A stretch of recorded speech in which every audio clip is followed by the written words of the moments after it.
세상에는 진짜 범접할 수 없는 반전 스토리가 있습니다. 꽃집을 운영하는 60대 최말순 할머니. 동창회에서 번지르한 옷차림의 친구에게 너네 아들은 아직도 직장 못 잡았다며? 라는 모욕을 당합니다. 그날 이후 세상이 뒤집어집니다. 말순의 아들이 세계적인 기업 CEO였던 거죠. 그리고 그 친구의 아들은 바로 그 회사의 하청업체였습니다. 이 말도 안 되는 복수극, 과연 어떻게 펼쳐질까요?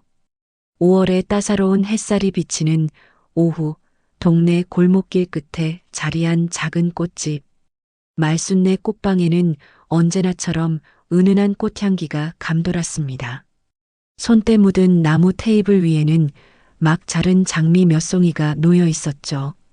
아주머니, 이거 얼마예요? 교복을 입은 소년이 수줍게 물었습니다. 최말수는 푸근한 미소를 짓고 천천히 대답했어요. 5,000원인데 학생은 4,000원에 줄게. 좋아하는 사람 줄 거지? 소년의 얼굴이 붉어졌습니다. 말수는 장미 한 송이를 정성스럽게 포장하면서 살짝 윙크했죠. 좋은 마음이 꽃보다 더 아름답단다. 문이 열리고 70대쯤 되어 보이는 노인이 들어왔습니다. 말수는 그를 알아보고 반갑게 인사했어요. 어르신, 또 오셨네요. 오늘은 국화가 참 좋아요. 집에 하나 두고 사세요. 마음이 편안해진답니다. 노인은 묵묵히 고개를 끄덕였고 말수는 노란 국화 한 송이를 정성껏 포장해 주었습니다. 오후 내내 손님들이 드나들었고 말수는 그들에게 꽃뿐만 아니라 따뜻한 말, 한마디 부드러운 미소 하나를 나누어 주었죠. 학교를 마치고 들른 이웃집 아이에겐 작은 화분을 선물하기도 했습니다. 할머니, 정말이요? 제가 가져가도 돼요? 그럼 내가 예쁘게 키워보렴. 식물은 말이 없어도 내 마음을 다 알아. 매일 물 주고 이야기도 해주면 쑥쑥 자란단다. 아이가 기쁨에 찬 표정으로 화분을 안고 나가는 모습을 바라보며 말순의 눈빛이 잠시 멀어졌습니다. 문득 30년 전 말없이 구석에 앉아 꽃을 바라보던 어린아이가 떠올랐죠. 너도 저렇게 조용했지. 늘 꽃처럼만 자라길 바랐는데.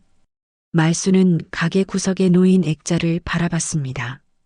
그 안에는 단정한 양복 차림의 젊은 남자가 미소 짓고 있었어요.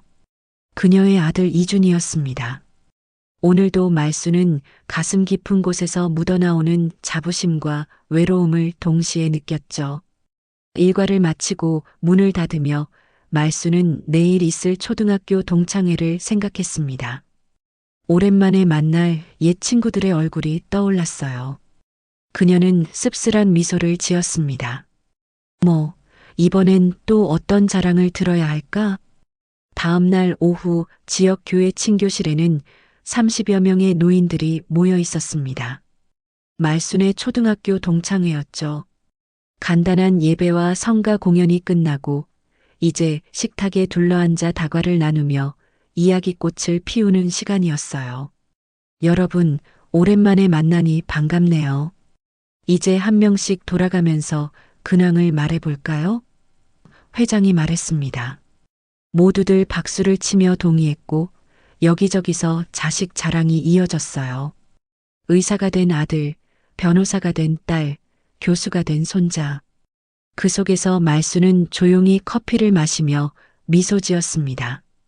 말순아, 너는 어때? 아직도 그 꽃집 하고 있니? 옆자리에 앉은 김영숙이 물었어요. 말수는 고개를 끄덕였습니다. 응, 아직도 꽃이랑 얘기하면서 살고 있어. 집 앞 꽃집, 그대로야. 이때 건너편에서 박명자가 목소리를 높였습니다. 우리 남편이 지난달에 사업 확장해서 지점을 3개나 더 냈어. 그리고 큰딸은 미국 의대 졸업하고 지금 보스턴에서 연구 중이라네. 모두가 감탄사를 내뱉었고 말순도 미소 지으며 축하의 말을 건넸어요. 그러자 박명자가 말순을 향해 물었습니다. 말순이 너 아직도 꽃이나 팔고 있니? 너네 아들은 아직도 무직이랬던가? 갑작스러운 질문에 친교실이 순간 조용해졌어요. 모두의 시선이 말순에게 쏠렸습니다. 말순은 잠시 침묵했지만 곧 평온한 미소를 지으며 대답했어요. 우리 애는 그냥 조용히 잘 살아요. 그래, 그 나이에 아직도 취직도 못했다면서? 우리 사위가 다니는 회사에 한번 소개해 볼까? 비록 말단이지만 박명자의 목소리에는 불쾌한 우월감이 묻어났습니다. 친구들 사이에서 피식 웃음이 새어나왔고 일부는 동정 어린 시선으로 말순을 바라봤어요. 말순은 그저 미소를 유지한 채 조용히 자리에서 일어났습니다. 화장실 좀 다녀올게요. 하지만 말순은 화장실 대신 친교실 밖으로 나와버렸어요. 오랜 친구들의 말이 가슴에 깊이 박히는 느낌이었습니다. 아들 이준에 대한 자부심은 늘 그녀의 가슴 속에 있었지만 그것을 자랑하지 않았던 건 이준이 원치 않았기 때문이었죠. 괜찮아. 괜찮아. 말수는 스스로에게 속삭였지만 눈가에 맺힌 눈물은 어쩔 수 없었습니다. 그날 밤 꽃집으로 돌아온 말수는 평소와 달리 심란한 마음을 진정시키지 못했습니다. 손에는 약간의 떨림이 있었고 평소라면 정성껏 돌봤을 꽃들도 그냥 지나쳤어요. 시계는 밤 10시를 가리키고 있었습니다. 말수는 꽃잎을 정리하다 문득 휴대폰을 집어들었어요. 아들 이준의 번호를 눌렀죠. 국제전화라 망설였지만 오늘만큼은 아들의 목소리가 듣고 싶었습니다. 여보세요, 어머니? 몇 번의 신호음 후 들려온 이준의 목소리에 말순의 마음이 조금 진정됐어요. 준아, 잘 지내니? 네, 잘 지내고 있습니다. 어머니는요? 무슨 일 있으세요? 이 시간에 전화하시니 놀랐네요. 말수는 잠시 망설였습니다. 아들에게 자신의 속상함을 전하고 싶진 않았어요. 그냥 내 목소리가 듣고 싶었어. 오늘은 좀 속상한 날이네. 전화기 너머로 침묵이 흘렀습니다. 이주는 어머니가 감정을 드러낸 것이 처음이라 불안한 마음이 들었어요. 어머니, 무슨 일 있으세요? 제가 지금 당장 한국으로 가겠습니다. 말수는 급히 말했습니다. 아니야, 그럴 필요 없어. 그냥 엄마가 좀 감상적이 된 것뿐이야. 넌 거기서 일 잘하고 있으면 돼. 하지만 이주는 결심한 듯 했어요. 이번 주 일정은 미룰 수 있습니다. 내일 첫 비행기로 가겠어요. 어머니, 푹 쉬세요. 전화를 끊은 후 말수는 휴대폰을 바라보며 한숨을 쉬었습니다. 아들을 걱정시키고 싶지 않았는데, 하지만 한편으로는 오랜만에 아들을 볼 수 있다는 생각에 마음 한구석이 따뜻해졌어요. 미국 샌프란시스코 고급 펜트하우스에서 이주는 통화가 끝나자마자 비서에게 전화를 걸었습니다. 지금 당장 한국행 항공편을 예약해. 최대한 빠른 것으로. 그리고 내일 회의는 모두 취소하고 당분간 원격으로 진행할 수 있게 준비해. 이주는 창밖 샌프란시스코의 화려한 야경을 바라보며 생각에 잠겼어요. 어머니가 왜 그러시지? 평생 단 한 번도 자신의 감정을 드러내지 않으셨던 분인데 이준의 머릿속에는 어머니와의 기억들이 스쳐 지나갔습니다. 항상 조용히 자신을 지켜봐 주시던 어머니. 결코 자랑하지 않고 그저 무조건적인 사랑만 주셨던 분. 어떤 일이 있었는지 반드시 알아내야 해. 이주는 결심했습니다. 이튿날 오후 이주는 인천국제공항에 도착했습니다. 그는 곧바로 어머니의 꽃집으로 향했지만 문은 닫혀 있었어요. 옆 가게 주인에게 물어보니 오늘은 말순이 가게를 열지 않았다고 했습니다. 집에도 없다는 것을 확인한 이주는 어제 어머니가 다녀왔을 법한 장소들을 떠올렸어요. 그리고 어머니의 캘린더에서 동창회 오후 3시 봄빛교회라는 메모를 발견했습니다. 이주는 서둘러 봄빛교회로 향했어요. 친교실에 도착했을 때는 이미 사람들이 모두 돌아간 뒤였지만 교회 관리 집사가 청소를 하고 있었습니다. 실례합니다. 어제 여기서 초등학교 동창회가 있었다고 들었는데요. 집사는 고개를 끄덕였어요. 네, 어제 오후에 있었습니다. 무슨 일이신가요? 제 어머니가 참석하셨는데 어제 이후로 좀 이상하셔서요. 혹시 무슨 일이 있었는지 아시나요? 집사는 잠시 생각하더니 고개를 저었습니다. 특별한 일은 없었던 것 같은데. 아, 그런데 친교실에 CCTV가 설치되어 있어요. 확인해 보실래요? 이주는 감사의 인사를 전하고 집사의 안내를 받아 교회 사무실로 향했어요. 사무실에서 어제의 CCTV 영상을 확인할 수 있었습니다. 영상 속에는 30여 명의 노인들이 모여 있었고 그 중에서 어머니를 쉽게 찾을 수 있었어요. 처음에는 모두 즐거운 분위기였지만 시간이 지나면서 한 여성이 어머니를 향해 말하는 장면이 보였습니다. 소리는 없었지만 그 여성의 표정과 주변 사람들의 반응으로 보아 좋은 말은 아니었던 것 같았어요. 이주는 집사에게 물었습니다. 혹시 저 여성분이 누구신지 아세요? 아, 저분은 박명자 권사님이세요. 우리 교회 오래된 권사님인데 남편이 사업가라 항상 좀 으스대시는 분이죠. 영상 속에서 어머니는 미소를 지으며 대답한 후 자리를 떠났습니다. 그 미소 뒤에 숨겨진 상처를 이주는 느낄 수 있었어요. 저 사람들, 내가 누군지, 우리 어머니가 어떤 분인지 모르지. 이주는 화면을 끄며 조용히 중얼거렸습니다. 이주는 박명자에 대한 정보를 좀 더 알아보기로 했어요. 집사에게 물어 박명자의 남편 사업체 이름을 알아냈고 곧바로 비서에게 연락해 자세한 조사를 지시했습니다.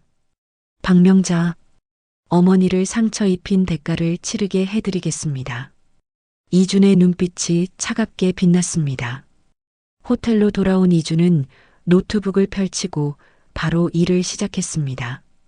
비서가 보내온 자료에 따르면 박명자의 남편은 중소규모의 건설업체를 운영하고 있었고 아들 박도우는 전자부품 제조회사의 대표였어요. 이주는 눈을 크게 뜨고 화면을 다시 확인했습니다. 도운테크? 그 이름이 익숙했어요. 확인해 보니 도운테크는 이준이 세운 글로벌 인공지능 반도체 기업 넥스트론의 주요 납품업체 중 하나였습니다. 이런 우연이. 이주는 쓴웃음을 지었어요. 운명이 자신에게 복수의 기회를 주는 것 같았습니다. 그는 곧바로 회사 내부 시스템에 접속해 도운테크와의 계약 상황을 확인했어요. 최근 품질 검사에서 몇 가지 문제가 발견되었지만 심각한 수준은 아니었습니다. 하지만 이준에게는 이것이 충분한 구실이 되었어요. 이준은 바로 회사 법무팀과 구매팀에 메일을 보냈습니다. 도운테크 계약건 관련 품질 신뢰도 평가 미달로 계약 즉시 해지 조치 바랍니다. 또한 향후 모든 입찰에서 배제하도록 하세요. 사유는 비공개로 처리하고 법적으로 문제없게 진행하세요. 메일을 보낸 후 이주는 창밖을 바라보았어요. 어떤 의미에서는 자신이 너무 가혹한 조치를 취하는 건 아닌지 잠시 고민했지만 어머니의 상처받은 모습이 떠오르자 마음을 다잡았습니다. 사람들은 항상 겉모습만 보고 판단해. 어머니를 그렇게 무시한 대가를 치러야 해. 이주는 도운테크에 대해 더 자세히 조사했습니다. 중견기업 규모로 직원이 100명 정도 있었고 최근 대규모 생산 설비 투자를 위해 은행 대출도 받은 상태였어요. 넥스트론과의 계약은 도운테크 매출의 40%를 차지하는 중요한 거래였습니다. 계약이 갑자기 해지되면 상당한 타격을 입겠군. 이주는 중얼거렸어요. 하지만 그는 망설이지 않았습니다. 어머니를 위한 복수, 그것이 그의 유일한 목표였으니까요.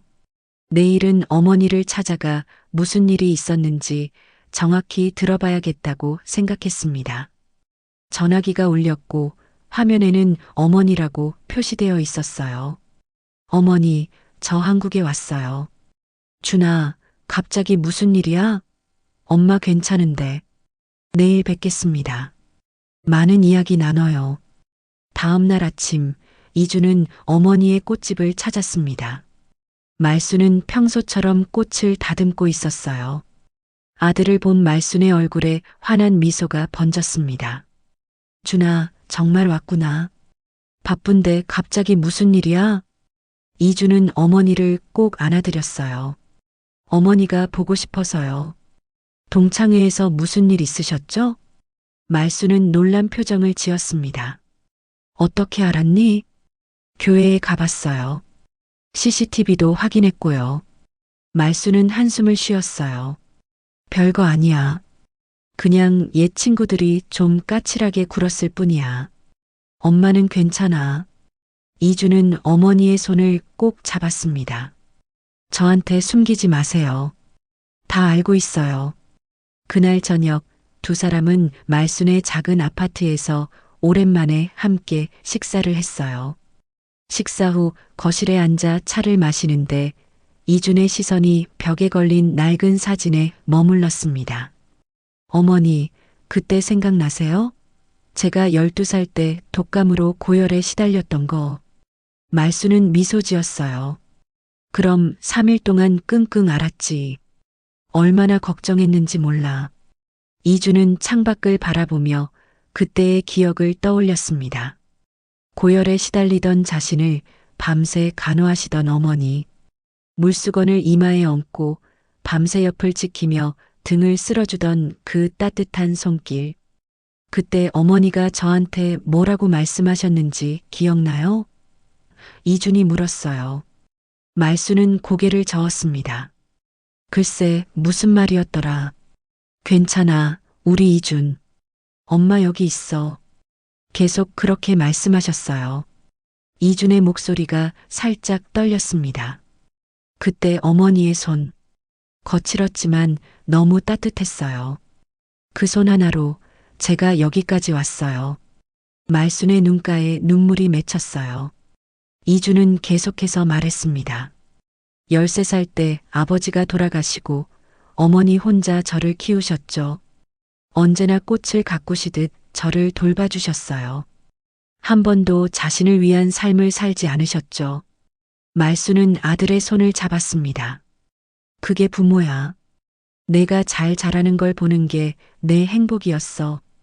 근데 어머니, 왜 항상 제 이야기를 숨기셨어요? 친구분들에게 제가 뭘 하는지 말씀 안 하셨더라고요. 말수는 잠시 침묵했다가 대답했어요. 너무 자랑스러워서, 오히려 말하기 어려웠어. 그리고 내가 원치 않았잖니. 언제나 조용히 살고 싶다고. 이주는 고개를 끄덕였습니다. 자신이 어머니에게 부탁했던 것이 맞았어요. 세계적인 기업가가 된 후에도 항상 언론의 주목을 피해왔고 특히 개인 생활에 대해서는 더욱 비밀에 붙였습니다. 어머니, 내일 저랑 같이 어디 좀 가실래요? 이틀 후 서울 강남의 한 고급 빌딩 앞 박도우는 허둥지둥 사무실로 뛰어들어갔습니다. 비서가 급히 달려와 보고했어요. 사장님, 넥스트론에서 계약 해지 통보가 왔습니다. 당장 모든 납품을 중단하라고요. 도우는 얼굴이 하얗게 변했습니다. 뭐? 갑자기 왜? 이유가 뭐래? 품질 신뢰도 평가 미달이라고만 나와 있습니다. 자세한 사유는 비공개라고 합니다. 도우는 머리를 쥐어뜯었어요. 말도 안 돼. 지난 검사에서는 약간의 문제점만 지적받았을 뿐인데 회의실에 긴급 간부회의가 소집되었습니다. 재무이사가 심각한 표정으로 보고했어요. 사장님, 넥스트론 계약은 우리 매출의 40%입니다. 게다가 최근 설비 투자를 위해 은행 대출도 받은 상태고요. 다음 주가 이자 상환일인데 도우는 이마에 식은땀이 흘렀습니다. 다른 거래처를 알아보자. 당장. 하지만 상황은 빠르게 악화되었어요. 넥스트론과의 계약 해지 소식이 업계에 퍼지자 다른 거래처들도 불안해하기 시작했고 일부는 계약을 재검토하겠다고 통보해 왔습니다. 일주일 후 도운테크는 직원들 임금 지급에 어려움을 겪게 되었고 은행 대출 이자도 연체되었어요. 회사는 급속도로 위기에 빠졌습니다. 도대체 넥스트론이 왜 이러는 거야? 이유라도 제대로 알아야 대책을 세울 수 있잖아. 도우는 분노에 휩싸였어요. 그는 넥스트론 담당자에게 여러 번 연락을 시도했지만 돌아오는 대답은 항상 내부 정책에 따른 결정이라는 원론적인 답변뿐이었습니다. 절망적인 상황에서 도우는 넥스트론의 CEO인 이준에 대해 자세히 알아보기 시작했습니다. 그러나 이준은 매우 은밀하게 활동하는 기업가로 공개된 정보가 거의 없었어요. 그의 전직 비서를 통해 간신히 연락처를 얻어 만남을 요청했지만 모두 거절당했습니다. 도우는 어느 날 밤 사무실에서 혼자 남아 파일을 뒤적이다 우연히 어머니의 SNS 사진을 보게 되었어요. 그곳에는 동창의 사진이 올라와 있었고 댓글에는 말순이 어떻게 살고 있는지 봤더니 역시 그대로더라라는 어머니의 글이 있었습니다. 최말순? 도우는 그 이름이 어디서 들어본 듯한 느낌이 들었어요. 다음 날 도우는 어머니를 찾아갔습니다. 엄마, 혹시 최말순이라는 분 아세요? 동창이신 것 같은데. 박명자는 고개를 끄덕였어요. 그래, 초등학교 동창이지. 지금은 조그만 꽃집 하는 여자야. 왜? 혹시 그분한테 뭐 특별한 일 있었어요? 최근에? 박명자는 잠시 생각하더니 입을 열었습니다. 별건 아니고 동창회에서 그 여자 아들이 아직도 취직 못했다고 좀 놀렸지. 근데 갑자기 웬 말이야? 도훈의 얼굴이 하얗게 변했어요. 교회에서 본 CCTV 영상, 어머니의 SNS 글, 그리고 넥스트론의 갑작스러운 계약 해지. 모든 퍼즐이 맞춰지는 순간이었습니다. 엄마, 혹시 그 최말순 씨의 아들 이름이 뭐예요? 글쎄, 이준이었나? 왜 이렇게 캐물어? 도우는 자리에서 벌떡 일어났습니다. 엄마, 그 사람이 넥스트론의 CEO예요. 전 세계 AI 반도체 시장을 주도하는 기업 대표라고요. 박명자의 얼굴에서 핏기가 싹 가셨어요. 뭐, 말도 안 돼. 그런 대단한 사람이면 말순이가 자랑했을 텐데, 그게 중요한 게 아니에요. 엄마가 그분을 모욕한 게 우리 회사 망하는 원인이 됐다고요. 다음 날 도운테크에는 불길한 소식이 더해졌습니다. 은행에서 대출금 즉시 상환을 요구하는 통보가 왔고 직원들 사이에서는 불안과 동요가 커졌어요.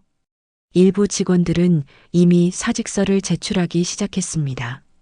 도우는 마지막 수단으로 최말순의 꽃집을 찾아가기로 했어요. 그곳에서 그는 소박한 꽃집을 운영하는 노인을 만났습니다. 죄송합니다만 최말순 여사님이신가요? 말순은 고개를 끄덕였어요. 네, 무슨 일로 오셨나요? 저 박도훈이라고 합니다. 박명자의 아들이에요. 최말순의 꽃집. 도훈은 땀에 젖은 손을 비비며 긴장된 목소리로 말을 이었습니다. 제 어머니가 동창회에서 있었던 일, 정말 죄송합니다. 그리고 혹시 이준 사장님을 만날 수 있을까요? 말순은 잠시 도훈을 바라보다 미소 지었어요. 내가 박명자의 아들이구나. 얼굴이 많이 닮았네. 그때 꽃집 안쪽에서 낮은 목소리가 들렸습니다. 왔군요, 박 대표님. 이준이 천천히 모습을 드러냈어요. 그의 눈빛은 차가웠지만 목소리는 담담했습니다. 제가 모든 일을 했습니다. 어머니는 아무것도 모르세요. 도우는 목이 메었어요. 저희 회사 직원들은 모두 무고합니다. 제발 그들까지 벌하지 말아주세요. 이주는 아무 말도 하지 않았습니다. 대신 말순이 앞으로 나섰어요. 준아, 이제 그만하자. 난 괜찮아. 이주는 어머니를 바라봤습니다. 하지만 어머니가 상처받으셨잖아요. 말수는 아들의 손을 잡았어요. 내가 이렇게 나서는 것도, 날 위해 그런 결정을 내린 것도 다 알아. 근데 이젠 그만해. 나는 이미 충분히 행복해. 다음 날 박명자는 다시 교회 친교실에 동창들을 모아놓고 말순에게 공개적으로 사과했습니다. 그날은 정말 내가 너무했다. 미안해, 말순아. 내가 뭘 모르고 그런 말을 했네. 동창들 사이에 웅성거림이 일었어요. 모두가 궁금해하는 눈치였습니다. 그때 이준이 조용히 친교실에 들어섰고 분위기가 순식간에 얼어붙었습니다. 동창들 중 일부는 그가 누군지 알아보고 놀란 표정을 지었어요. 저게 누구야? 세계적인 기업가 이준 아니야? TV에서 봤어. 세계 100대 부자 중 한 명이라던데. 말수는 아들의 손을 살며시 잡고 말했어요. 얘야, 명자. 용서해 줄 수 있을까? 그 사람도 후회하고 있잖니. 이주는 잠시 침묵했다가 고개를 끄덕였습니다. 그리고 곧바로 도훈에게 전화를 걸었어요. 계약 해지권은 취소합니다. 품질 개선 방안을 제출하면 계속 거래하겠습니다. 도훈의 안도의 한숨이 전화기 너머로 들려왔어요. 정말 감사합니다. 친교실의 분위기는 완전히 바뀌었습니다. 동창들은 박명자를 외면하고 모두 말순에게 다가왔어요. 말순아, 나 요즘 우울한데 내 꽃다발 하나 만들어줄래? 내가 제일 대단한 엄마였구나. 우리한테 한 번도 자랑하지 않았잖아. 말수는 그저 미소 지을 뿐이었습니다. 평생 쌓아온 겸손함과 따뜻함이 그대로 묻어나는 미소였어요.